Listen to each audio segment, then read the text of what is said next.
Hello friends, आपका मेरे channel पे फिर से स्वागत है। इस वीडियो में अब हम बात करेंगे एक और इवेंट हैंडलिंग परफॉर्म करने की टेक्निक के बारे में, जो हम जावास्क्रिप्ट के अंदर बोलते हैं बबलिंग ऑफ इवेंट्स। तो वो क्या होती है, जैसे सपोज करिए यहाँ पे मैंने ये कंपोनेंट यूज़ किया। इससे पहले ऐप कंपोनेंट था, ये मैसेज कंपोनेंट था, और यहाँ पे मैं बटन के अंदर इसको पास करा रहा हूँ। लेकिन अब थोड़ा सिनेरियो अलग है। एक कंपोनेंट और बना लेता हूँ मैं यहाँ पे, और मैं कहता हूँ कि भाई माई बटन के नाम से मेरा एक कस्टम कंपोनेंट है, और यहाँ पे मैं बटन रखूंगा, बाकी सब चीज़ें अलग रखूंगा, ताकि मुझे बटन को अगर मल्टीपल बटन मुझे डिस्प्ले करने पड़े तो वो मैं कर सकता हूँ। तो मैं यहाँ पे गया और मैंने यहाँ पे इसको सेव कर दिया ऐसे। तो ये जो बटन है मेरा ऐसे आ जाएगा। अब ध्यान देना कि ये बटन यहाँ पे तो ऐसे यूज़ नहीं कर सकता, क्योंकि यहाँ कुछ पास हुआ नहीं है। अब इस माई बटन को मैं यहाँ पे इसके अंदर कॉल करा रहा हूँ। तो मैंने यहाँ पे कहा कि भाई माई बटन जो है उसको कॉल करा लेते हैं ऐसे। तो अब देखना, जो ऐप है उसके अंदर डिस्प्ले है, डिस्प्ले के अंदर माई बटन है, और यहाँ से मैं इस फंक्शन को कॉल कराना चाहता हूँ। इस फंक्शन को मैंने एज ए रेफरेंस यहाँ पे भेजा ऑन मैसेज के अंदर, लेकिन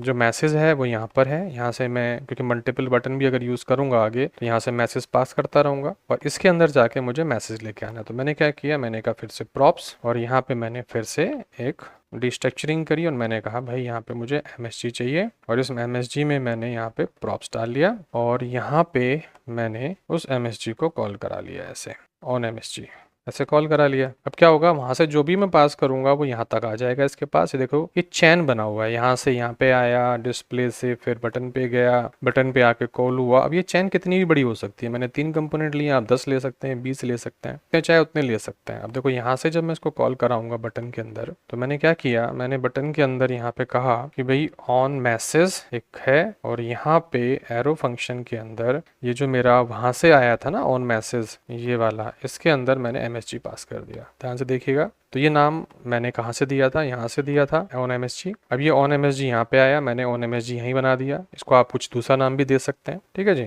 आप इसको ऑन मैसेज भी कर सकते हैं, जैसा मन करे। मैंने थोड़ा कॉमन कर दिया। यहाँ पे हमने इसको कॉल कराया। अब ये जो है यहाँ पे गया, यहाँ पे आके हमने यहाँ पे कॉल करा लिया। तो आप देखेंगे कि लुक एंड फील में कुछ अंतर नहीं आएगा। आप देखेंगे तो यहाँ सब कुछ वही है, क्लिक करेंगे तो कॉल हो जाएगा। लुक एंड फील में कुछ भी अंतर नहीं आएगा, लेकिन यहाँ पे हमने मोर कस्टमाइज कर दिया और बटन अलग कर दिया। अब देखो, जब मैं दोबारा कोई बटन यूज करता हूँ, सपोज करो मुझे एक और बटन यूज करना है, और मैंने उसको ऐसे यूज किया, दिख रहा है। तो अब ये 2 बटन हो गए। अब दोनों बटन पे एक तरह का मैसेज आएगा, दिख रहा है। लेकिन मैं चाहता हूँ कि भाई नहीं, इस पे अलग मैसेज आ जाए मेरे पास, तो मैं इसका मैसेज चेंज कर सकता हूँ। तो मैं यहाँ पे क्या करूंगा, दूसरे वाले में मैंने कहा दिस इज सेकेंड मैसेज ऐसे। अब देखो, तो यहाँ पे जब मैं क्लिक करूंगा तो ये वाला आएगा, जब यहाँ पे क्लिक करूंगा तो आएगा hello this is second message. तो मैंने एक कस्टमाइज बटन बना लिया, जिसके अंदर मैं यहाँ से जो भी मैसेज भेज रहा हूँ वो चेंज होता चला जाएगा। यानी कि ये मेरा जो माई बटन है, ये मेरा एक कस्टमाइज बटन का कंपोनेंट बन गया है। तो अगर मैं चाहता हूँ इनको सिमिलर टाइप के कंपोनेंट बनाना, उसमें डिफरेंट डिफरेंट टाइप की एक्टिविटी पास करना, जरूरी नहीं है कि यहाँ पे ये मैसेज ही डिस्प्ले करे। ध्यान देना, ये कुछ और भी कर सकता है। तो मैंने मैसेज यहाँ पे फंक्शन पास किया इसलिए कर रहा है, पर आप चाहते हैं कुछ और आ जाए तो कुछ और भी आ जाएगा। तो यहाँ से आपको पास करने की बात है, कुछ भी रेफरेंस आप पास कर दें इसके अंदर, ये उसी को कॉल करा देगा। लेकिन ये जो कॉन्सेप्ट जो मैंने बताया है, इसको बबलिंग ऑफ इवेंट बोलते हैं, कि हमने इवेंट जो है वो इसके जो सुपर पेरेंट है उसके पास जनरेट किया, और उस इवेंट को फिर